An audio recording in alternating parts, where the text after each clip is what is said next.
ਪੰਜਵਾਂ।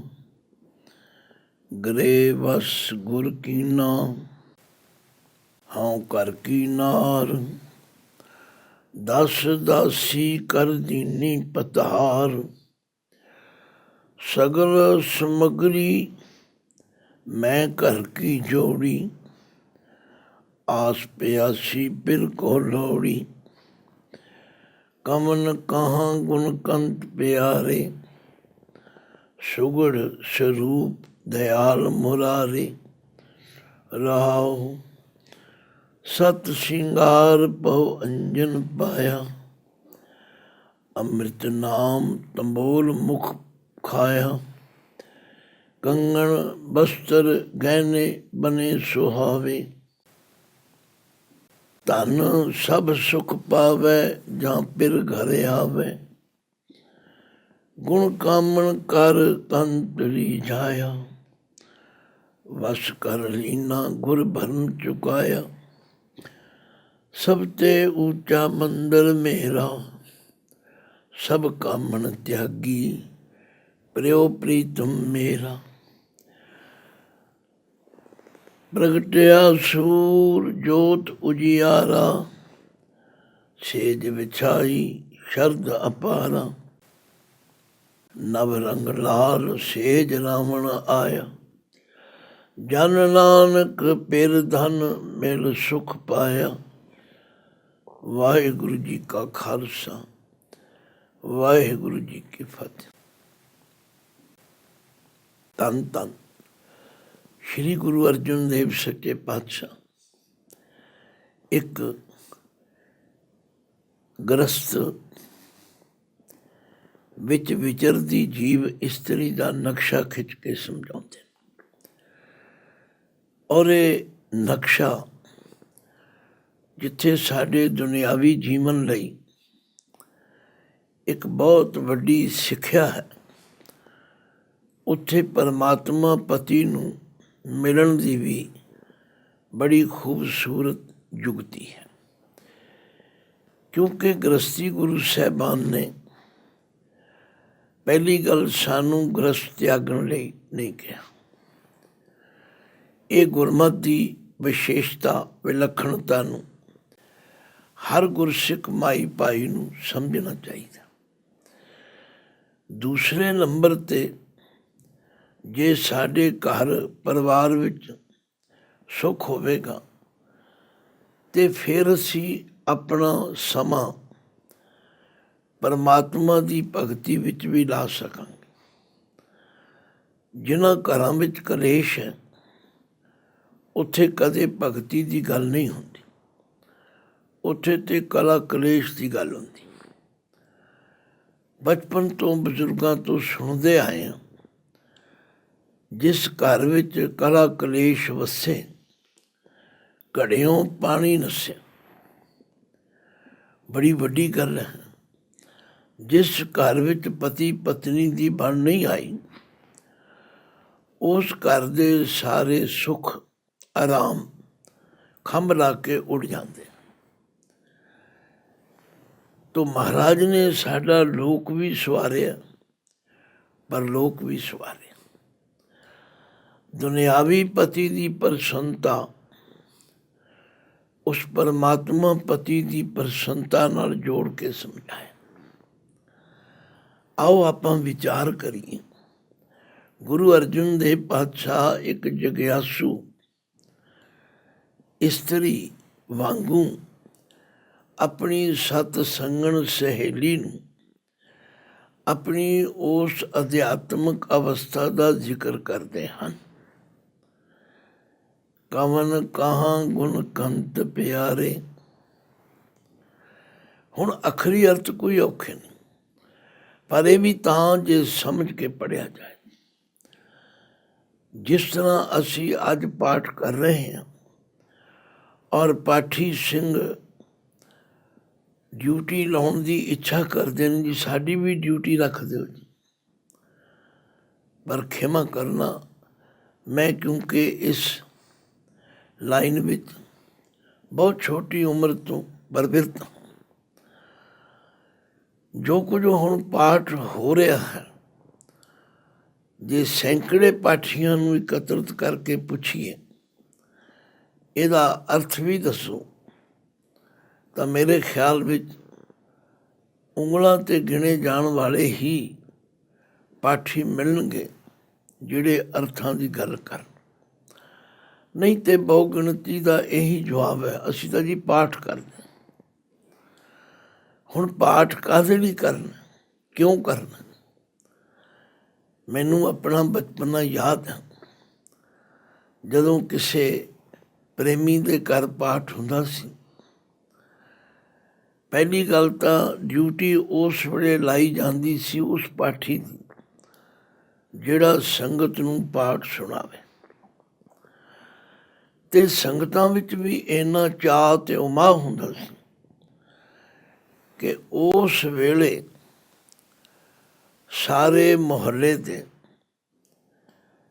ਕੀ ਪੁਰਸ਼ ਕੀ ਇਸਤਰੀਆਂ ਆਪਣੇ ਸਾਰੇ ਕੰਮ ਕਾਰ ਛੱਡ ਕੇ ਪਾਠ ਸੁਣਨ ਲਈ ਆ ਕੇ ਬੈਠਦੇ ਸਨ।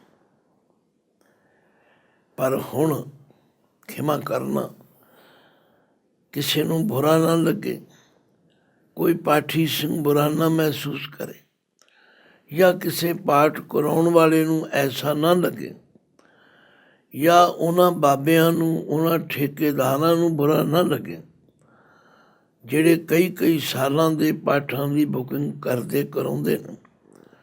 ਕੋਈ ਸੁਣਨ ਵਾਲਾ ਨਹੀਂ, ਕੋਈ ਸੁਣਾਉਣ ਵਾਲਾ। ਖਿਮਾ ਕਰਨਾ।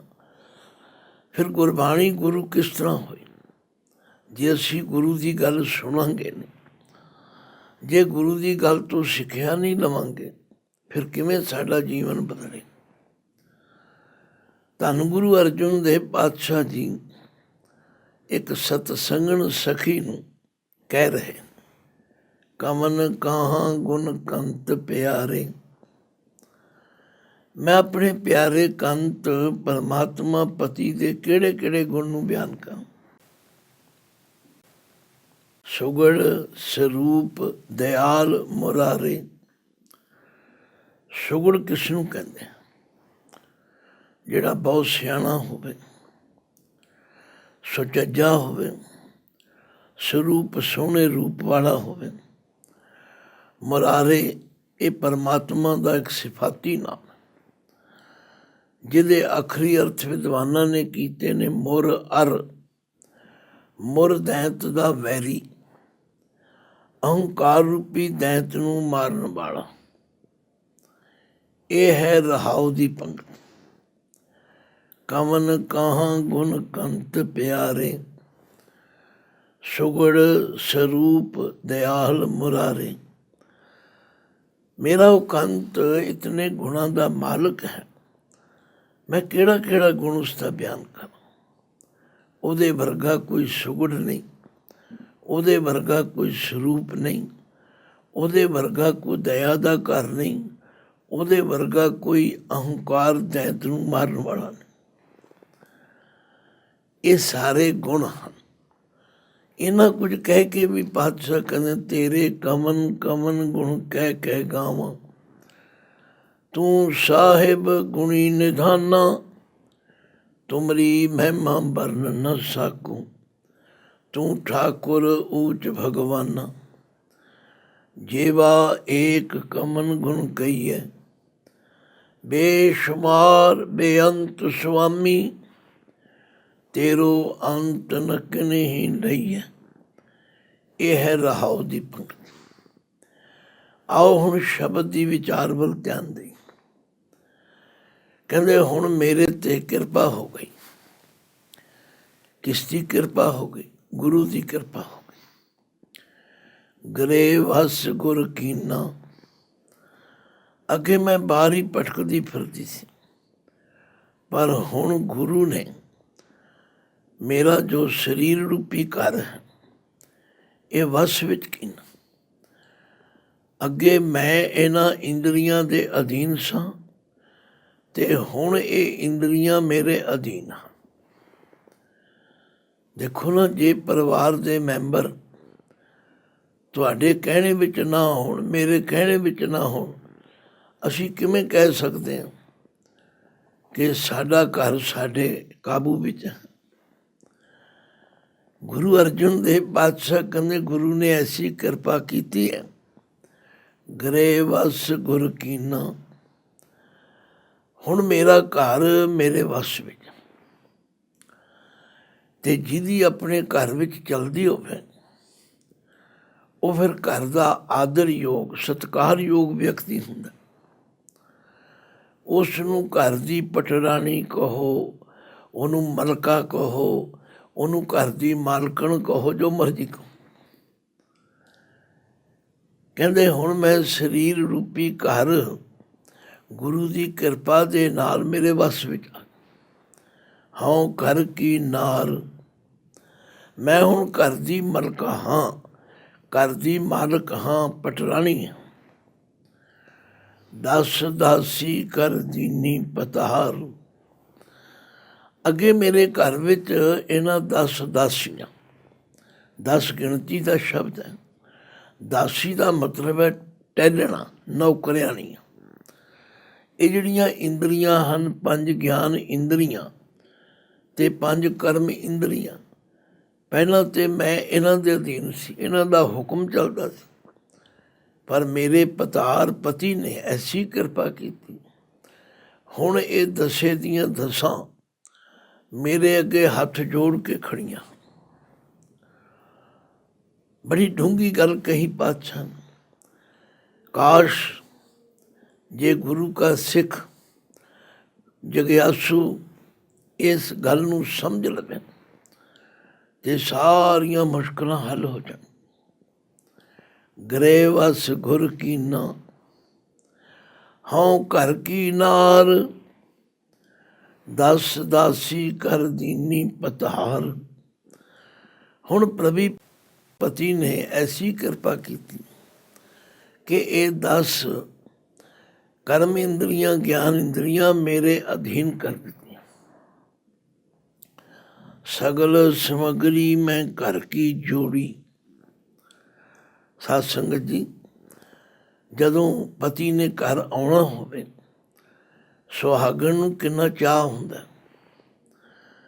ਉਹ ਆਪਣੇ ਘਰ ਨੂੰ ਸਵਾਰਦੀ ਹੈ। ਸਗਲ ਸਮੱਗਰੀ ਦਾ ਮਤਲਬ ਹੈ ਘਰ ਦੀਆਂ ਸਾਰੀਆਂ ਚੀਜ਼ਾਂ ਨੂੰ ਬੜੇ ਕਰੀਨੇ ਨਾਲ, ਬੜੀ ਤਰਤੀਬ ਨਾਲ ਸਜਾ ਕੇ ਰੱਖਦੀ ਕਿ ਮੇਰਾ ਪਤੀ ਆਵੇਗਾ, ਉਹ ਮੇਰੀ ਇਸ ਸਜਾਵਟ ਨੂੰ ਦੇਖ ਕੇ ਖੁਸ਼ ਹੋ ਜਾਏ। ਭਾਵ ਮੈਂ ਆਪਣੇ ਅੰਦਰ ਹੁਣ ਉਹ ਸ਼ੁਭ ਗੁਣਾਂ ਦੀ ਜਿਹੜੀ ਸਮੱਗਰੀ ਹੈ, ਭਾਵ ਜਿਹੜੀਆਂ ਗੱਲਾਂ ਮੇਰੇ ਪਤੀ ਪਰਮੇਸ਼ਵਰ ਨੂੰ ਚੰਗੀਆਂ ਲੱਗਣ, ਉਹ ਮੈਂ ਹੁਣ ਜੋੜ ਲਈਆਂ ਨੇ, ਇਕੱਠੀਆਂ ਕਰ ਲਈਆਂ। ਸਗਲ ਸਮੱਗਰੀ ਮੈਂ ਘਰ ਕੀ ਜੋੜੀ, ਆਸ ਪਿਆਸੀ ਪਿਰ ਕੋ ਲੋੜੀ। ਆਸ ਪਿਆਸੀ, ਅੰਦਰ ਆਸਾ ਰੱਖ ਕੇ, ਇਸ ਪਿਆਸ ਦੇ ਨਾਲ, ਇਸ ਜਗਿਆਸਾ ਦੇ ਨਾਲ ਮੈਂ ਆਪਣੇ ਪਿਰ ਦੀ ਉਡੀਕ ਕਰ ਰਹੀ। ਕੈਸਾ ਸੁੰਦਰ ਨਕਸ਼ਾ, ਕੈਸੇ ਤਰੀਕੇ ਨਾਲ ਸਾਡੇ ਦੁਨਿਆਵੀ ਜੀਵਨ ਨੂੰ ਵੀ ਸਵਾਰਿਆ ਤੇ ਅਧਿਆਤਮਕ ਜੀਵਨ ਦੀ ਵੀ ਸੋਝੀ ਦਿੱਤੀ। ਹਾਂ, ਕਦੇ ਗੁਰੂ ਕੇ ਸਿੱਖ ਮਾਈ ਪਾਈ, ਗੁਰੂ ਕੀ ਬਾਣੀ ਨੂੰ ਪੜ੍ਹ ਕੇ ਇਹ ਸਭ ਪ੍ਰੇਰਨਾ ਸਿੱਖਿਆ ਲੈਂਦੇ। ਘਰ ਵਿੱਚ ਸੁੱਖ ਹੁੰਦਾ ਸੀ, ਬਾਹਰ ਵੀ ਸੁੱਖ ਹੁੰਦਾ, ਪਰ ਹੁਣ ਤੇ ਘਰ ਘਰ ਕਲੇਸ਼ ਤੇ ਝਗੜੇ ਪਏ ਹੋਏ। ਸਾਡੀ ਗੁਰਬਾਣੀ ਜੋ ਹੈ, ਇਹ ਗੁਰੂ ਇਸ ਲਈ ਹੈ, ਇਹ ਸਾਡਾ ਲੋਕ ਵੀ ਸਵਾਰਦੀ ਹੈ, ਪਰ ਲੋਕ ਵੀ ਸਵਾਰਦੀ। ਹੁਣ ਇਹ ਇੱਕ ਪਦ ਅਸੀਂ ਵਿਚਾਰੇ ਹਾਂ, ਇਹਨੂੰ ਫਿਰ ਧਿਆਨ ਦਿਓ। ਗ੍ਰਹਿ ਵਸ ਗੁਰ ਕੀਨਾ। ਹੁਣ ਗੁਰੂ ਦੀ ਕਿਰਪਾ ਦੇ ਨਾਲ ਮੈਂ ਆਪਣੇ ਘਰ ਨੂੰ ਵਸ ਵਿੱਚ ਕਰ ਲਿਆ। ਵਸ ਵਿੱਚ ਕਰਨ ਦਾ ਮਤਲਬ ਇਹਨੂੰ ਆਪਣੀ ਮਰਜ਼ੀ ਮੁਤਾਬਕ ਠੀਕ ਕਰ ਲਿਆ। ਹਾਂ ਘਰ ਕੀ ਨਾਰ। ਹੁਣ ਘਰ ਵਿੱਚ ਮੇਰੀ ਚਲਦੀ ਹੈ, ਮੈਂ ਘਰ ਦੀ ਸਰਦਾਰਨੀ ਹਾਂ, ਕਿਉਂਕਿ 10 ਦਾਸੀ ਕਰ ਦੀਨੀ ਪਤਾਰ। ਪਰਮਾਤਮਾ ਪਤੀ ਨੇ ਇਹ 10 ਇੰਦਰੀਆਂ ਜੋ ਹਨ, ਇਹ ਮੇਰੀਆਂ ਹੁਕਮ ਮੰਨਣ ਵਾਲੀਆਂ ਬਣਾਤੀਆਂ। ਹੁਣ ਇਹ ਮੇਰੀ ਆਗਿਆ ਤੋਂ ਬਾਹਰ ਨਹੀਂ ਚੱਲਦੀ। ਸਗਲ ਸਮੱਗਰੀ ਮੈਂ ਘਰ ਕੀ ਜੋੜੀ। ਹੁਣ ਮੈਂ ਆਪਣੇ ਘਰ ਦੀਆਂ ਉਹ ਸਾਰੀਆਂ ਵਸਤੂਆਂ ਜੋੜੀ ਤੋਂ ਭਾਵ ਇਕੱਠੀਆਂ ਕਰਕੇ ਰੱਖੀਆਂ। ਸਭ ਚੀਜ਼ਾਂ ਜਿਨ੍ਹਾਂ ਦੀ ਲੋੜ ਹੈ, ਸਾਰੇ ਸ਼ੁਭ ਗੁਣ, ਦੈਵੀ ਗੁਣ ਮੈਂ ਆਪਣੇ ਅੰਦਰ ਪੈਦਾ ਕੀਤੇ। ਤੇ ਆਸ ਪਿਆਸੀ ਫਿਰ ਕੋ ਲੋੜੀ। ਅੰਦਰ ਇਹ ਆਸਾ ਲੈ ਕੇ, ਇਹ ਪਿਆਸਾ ਲੈ ਕੇ ਆਪਣੇ ਮੈਂ ਪਤੀ ਦੀ ਉਡੀਕ ਕਰ ਰਹੀ। ਕਮਨ ਕਹਾਂ ਗੁਣ ਕੰਤ ਪਿਆਰੇ, ਸੁਗੜ ਸਰੂਪ ਦਇਆਲ ਮੁਰਾਰੇ। ਰਾਉ ਸਤ ਸਿੰਗਾਰ ਪਉ ਅੰਜਨ ਪਾਇਆ। ਸਾਧ ਸੰਗਤ, ਕਈ ਵਾਰ ਬੇਨਤੀ ਕਰੀ ਦੀ ਹੈ। ਜਿਹੜੀਆਂ ਸੰਗਤਾਂ ਚੜ੍ਹਦੀ ਕਲਾ ਉੱਤੇ ਸ਼੍ਰੀ ਗੁਰੂ ਗ੍ਰੰਥ ਸਾਹਿਬ ਜੀ ਦੀ ਵਿਆਖਿਆ ਸੁਣ ਰਹੀਆਂ ਨੇ, ਜਦੋਂ ਉਹਨਾਂ ਨੂੰ ਇਹਨਾਂ ਸਾਰੀਆਂ ਗੱਲਾਂ ਦਾ ਪਤਾ ਲੱਗ ਜਾਂਦਾ, ਉਹ ਬੜੇ ਪ੍ਰਸੰਨ ਹੁੰਦੇ। ਗੁਰਬਾਣੀ ਵਿੱਚ 7 ਅੱਖਰ 3 ਰੂਪਾਂ ਵਿੱਚ ਆਉਂਦਾ। ਇੱਕ ਸੱਤ, ਸੱਸਾ ਤੱਤਾ ਮੁਕਤਾ ਸੱਤ, ਉਹ ਗਿਣਤੀ ਦਾ 7। ਇੱਕ ਸੱਤ ਤੈਨੂੰ ਸਿਹਾਰੀ ਨਾਲ ਹੁੰਦਾ, ਉਹ ਸੱਚ ਦਾ ਸੂਚਕ ਹੈ। ਔਰ ਇੱਕ ਸੱਤ ਤੈਨੂੰ ਔਂਕੜ ਨਾਲ ਹੁੰਦਾ। ਇਹ ਆਮ ਤੌਰ 'ਤੇ ਆਚਰਨ ਵਾਸਤੇ ਹੁੰਦਾ, ਕਰੈਕਟਰ ਵਾਸਤੇ ਹੁੰਦਾ, ਦਾਨ ਕਰਨ ਵਾਸਤੇ ਹੁੰਦਾ। ਹੁਣ ਮੈਂ ਸੱਤ ਸ਼ਿੰਗਾਰ, ਸੱਚੇ ਆਚਰਨ ਦਾ ਸ਼ਿੰਗਾਰ ਬਣਾਇਆ। ਦੇਖੋ, ਉਹੀ ਸੁਹਾਗਣ ਹੈ। ਪਿਛਲੇ ਸ਼ਬਦ ਆਇਆ ਸੀ, ਧੰਨ ਸੁਹਾਗਣ ਜੋ ਪ੍ਰਭੂ ਪਛਾਨੈ, ਮਾਨੈ ਹੁਕਮ ਤਜੈ ਅਬਮਾਨੈ। ਪ੍ਰੇ ਸੰਗ ਸਖੀਆਂ ਰੰਗ ਮੰਗਲ ਮਾਨੈ।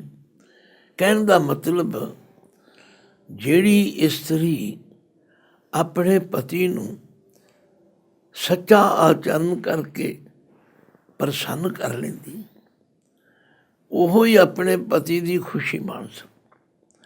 ਤੋ ਗੁਰੂ ਅਰਜਨ ਦੇਵ ਪਾਤਸ਼ਾਹ ਕਹਿੰਦੇ, ਮੈਂ ਹੁਣ ਗੁਰੂ ਦੀ ਕਿਰਪਾ ਨਾਲ ਸੱਤ ਸ਼ਿੰਗਾਰ, ਸ਼ੁਭ ਆਚਰਨ ਦਾ ਸ਼ਿੰਗਾਰ ਕੀਤਾ। ਪਾਓ ਅੰਜਨ ਪਾਇਆ। ਇਹ ਜਿਹੜਾ ਅੰਜਨ ਸੁਰਮਾ ਪਾਉਣਾ, ਇਹ ਵੀ ਸ਼ਿੰਗਾਰ ਦਾ ਇੱਕ ਹਿੱਸਾ ਹੈ। ਬੀਬੀਆਂ ਜਾਣਦੀਆਂ ਹਨ, ਬਾਣੀ ਵਿੱਚ ਬਹੁਤ ਜਗ੍ਹਾ ਆਉਂਦਾ, ਭੈਕੀਆਂ ਤੇ ਸਲਾਈਆਂ ਨੈਣੀ ਭਾਵ ਕਾ ਕਰ ਸ਼ਿੰਗਾਰ। ਕਹਿੰਦੇ, ਮੈਂ ਪਰਮਾਤਮਾ ਦੇ ਨਿਰਮਲ ਡਰ ਦਾ ਅੰਜਨ ਸੁਰਮਾ ਪਾਇਆ। ਅੰਮ੍ਰਿਤ ਨਾਮ ਤੰਬੋਲ ਮੁਖ ਪਖਾਇਆ। ਤੰਬੋਲ ਹੁੰਦਾ ਪਾਨਾਂ ਦਾ ਬੀੜਾ। ਦੇਖੋ, ਕਈ ਵਾਰੀ ਕਈ ਚੀਜ਼ਾਂ ਸਮਝਾਉਣ ਵਾਸਤੇ ਤਸ਼ਬੀਹ ਵਜੋਂ ਵਰਤੀਆਂ ਜਾਂਦੀਆਂ। ਕੋਈ ਆਖੇ ਜੀ ਪਾਨ ਵੀ ਖਾਣਾ ਚਾਹੀਦਾ, ਨਹੀਂ। ਆਮ ਤੌਰ 'ਤੇ ਇਸਤਰੀਆਂ ਆਪਣੇ ਮੂੰਹ ਵਿੱਚ ਸੁਗੰਧੀ ਪੈਦਾ ਕਰਨ ਲਈ ਕੋਈ ਐਸੀ ਚੀਜ਼ ਖਾਂਦੀਆਂ ਹਨ। ਸਾਡਾ ਮਤਲਬ ਤੰਬੋਲ ਖਾਣ ਤੋਂ ਨਹੀਂ, ਇਹ ਤਾਂ ਸਿਰਫ ਇੱਕ ਮਿਸਾਲ ਦਿੱਤੀ ਹੈ ਕਿ ਅੰਮ੍ਰਿਤ ਨਾਮ ਤੰਬੋਲ ਮੁਖ ਖਾਇਆ। ਹੁਣ ਮੁਖ ਦੇ ਖੱਖੇ ਨੂੰ ਸਿਹਾਰੀ ਹੈ। ਮੈਂ ਆਪਣੇ ਮੂੰਹ ਵਿੱਚ ਪਰਮਾਤਮਾ ਦਾ ਨਾਮ ਰੂਪੀ ਅੰਮ੍ਰਿਤ ਸੁਗੰਧੀ ਵਾਲਾ ਤੰਬੋਲ ਖਾਧਾ। ਕੰਗਨ ਬਸਤਰ ਗਹਿਣੇ ਬਨੇ ਸੁਹਾਵੇ। ਇਹ ਸਭ ਸੁਹਾਗਣਾਂ ਦਾ ਸ਼ਿੰਗਾਰ ਹੈ। ਸੋਹਣੇ ਕੰਗਣ ਪਾਉਣੇ, ਸੋਹਣੇ ਬਸਤਰ ਪਾਉਣੇ, ਸੋਹਣੇ ਗਹਿਣੇ ਪਾਉਣੇ। ਕਾਹਦੇ ਲਈ? ਆਪਣੇ ਪਤੀ ਨੂੰ ਚੰਗੇ ਲੱਗਣ ਵਾਸਤੇ। ਹੁਣ ਮੇਰੇ ਇਹ ਸਾਰੇ ਸ਼ੁਭ ਗੁਣ ਸੁਹਾਵੇ, ਸੋਹਣੇ ਲੱਗਣ ਲੱਗ ਪਏ। ਧਨ ਸਭ ਸੁਖ ਪਾਵੇ, ਜਾਂ ਪਿਰ ਘਰ ਆਵੇ।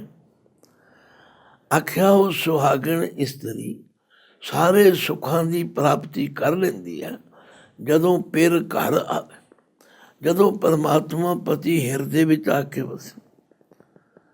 ਗੁਣ ਕਾਮਣ ਕਰ ਕੰਤਰੀ ਜਾਇਆ। ਬੜੇ ਧਿਆਨ ਨਾਲ ਸਮਝਣ ਦੀ ਲੋੜ ਹੈ। ਹੁਣ ਇੱਥੇ ਕਾਮਣ ਅੱਖਰ ਆਇਆ, ਇਹਦਾ ਅਰਥ ਇਸਤਰੀ ਨਹੀਂ ਹੈਗਾ, ਇਹਦਾ ਅਰਥ ਹੈ ਟੂਣੇ। ਜੇ ਨਾਣੇ ਨੂੰ ਔਂਕੜ ਹੋਵੇ ਤੇ ਕਾਮਣ ਇੱਕ ਟੂਣਾ, ਜੇ ਕਾਮਣ ਨਾਣਾ ਮੁਕਤਾ ਹੋਵੇ ਤੇ ਬਹੁਤੇ ਟੂਣੇ। ਆਖਿਆ ਮੈਂ ਗੁਣਾ ਰੂਪੀ ਟੂਣੇ ਪੈਦਾ ਕੀਤੇ, ਤਿਆਰ ਕੀ। ਆਪਣੇ ਪਤੀ ਨੂੰ ਵਸ ਵਿੱਚ ਕਰਨ ਲਈ ਮੈਂ ਗੁਣਾਂ ਦਾ ਟੂਣਾ ਕੀਤਾ। ਸਾਧ ਸੰਗਤ, ਇਹ ਜਿਹੜੇ ਗੁਣ ਹਨ ਇੱਕ ਬਹੁਤ ਵੱਡਾ ਟੂਣਾ ਹੈ, ਜਾਦੂ ਹੈ। ਦੂਜਿਆਂ ਨੂੰ ਪ੍ਰਭਾਵਿਤ ਕਰਨ ਲਈ, ਦੂਜਿਆਂ ਨੂੰ ਆਪਣੇ ਵਸ ਵਿੱਚ ਕਰਨ ਲਈ ਟੂਣਾ ਕੀਤਾ ਜਾਂਦਾ ਹੈ।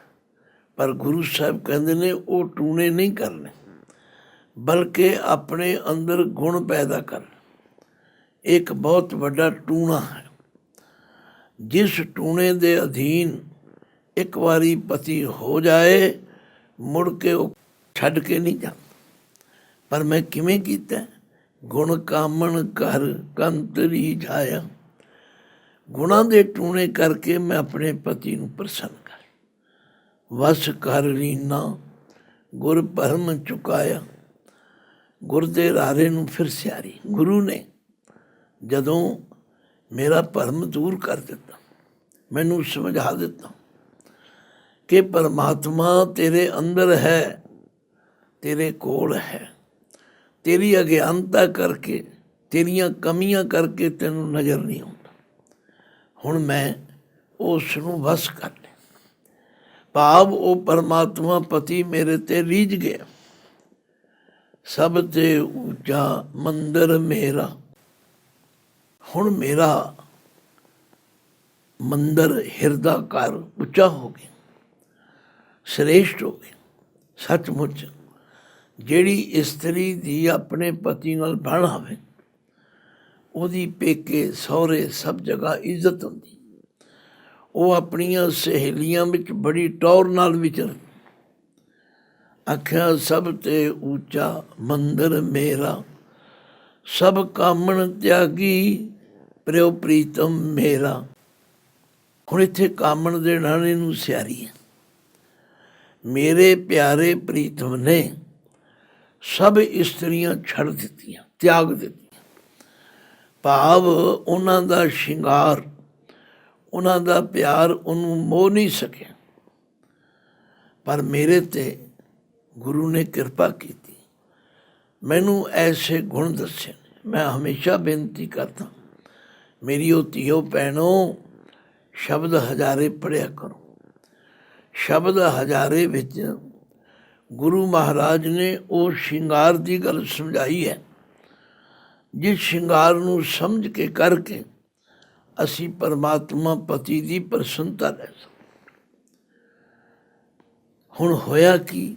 ਪ੍ਰਗਟਿਆ ਸੂਰ ਜੋਤ ਉਜਿਆਰਾ।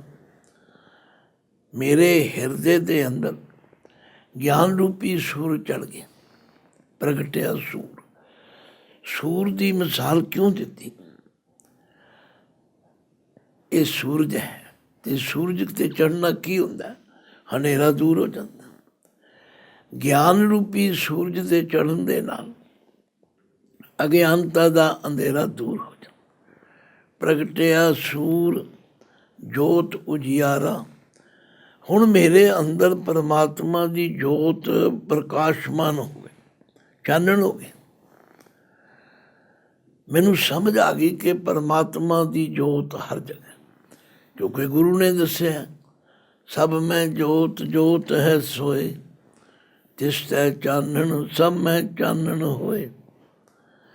ਪ੍ਰਗਟਿਆ ਸੂਰ ਜੋਤ ਉਜਿਆਰਾ, ਸੇਜ ਵਿਛਾਈ ਸ਼ਰਧ ਅਪਾਰਾ।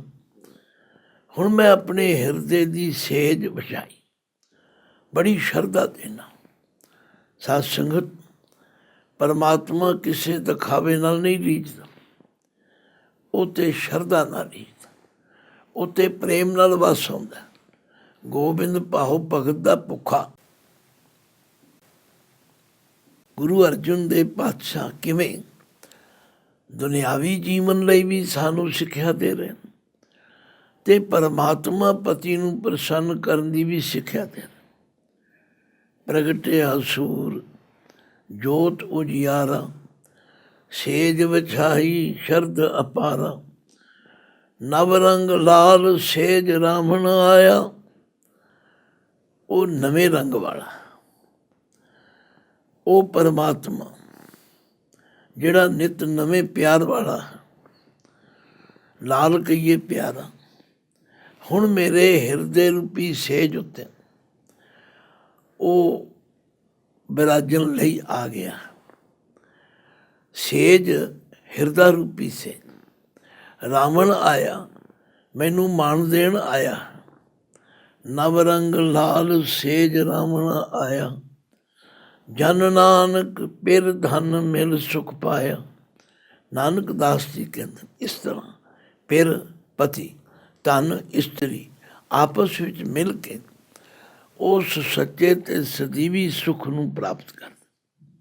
ਤੋ ਸਾਧ ਸੰਗਤ ਸਮੇਂ ਦੀ ਸੰਕੋਚਮਾ ਹੁੰਦਾ ਔਰ ਇਸ ਲਈ ਬਹੁਤੀ ਖੁੱਲ੍ਹ ਕੇ ਵਿਚਾਰ ਨਹੀਂ ਕੀਤੀ ਜਾਂਦੀ, ਪਰ ਜੋ ਗੁਰੂ ਮਹਾਰਾਜ ਦੀ ਕਿਰਪਾ ਦੇ ਨਾਲ ਸਮਝ ਆਉਂਦੀ ਹੈ ਉਹ ਤੁਹਾਡੇ ਨਾਲ ਸਾਂਝੀ ਕਰੀਦੀ ਹੈ। ਆਓ ਨਿਰਾ ਗੁਰੂ ਗ੍ਰੰਥ ਸਾਹਿਬ ਜੀ ਨੂੰ ਮੱਥਾ ਨਾ ਟੇਕੀਏ, ਬਲਕਿ ਗੁਰਬਾਣੀ ਦੀ ਵਿਚਾਰ ਕਰਕੇ ਆਪਣੇ ਜੀਵਨ ਨੂੰ ਵਧੀਆ ਬਣਾਈਏ। ਵਾਹਿਗੁਰੂ ਜੀ ਕਾ ਖਾਲਸਾ, ਵਾਹਿਗੁਰੂ ਜੀ ਕੀ ਫਤਿਹ।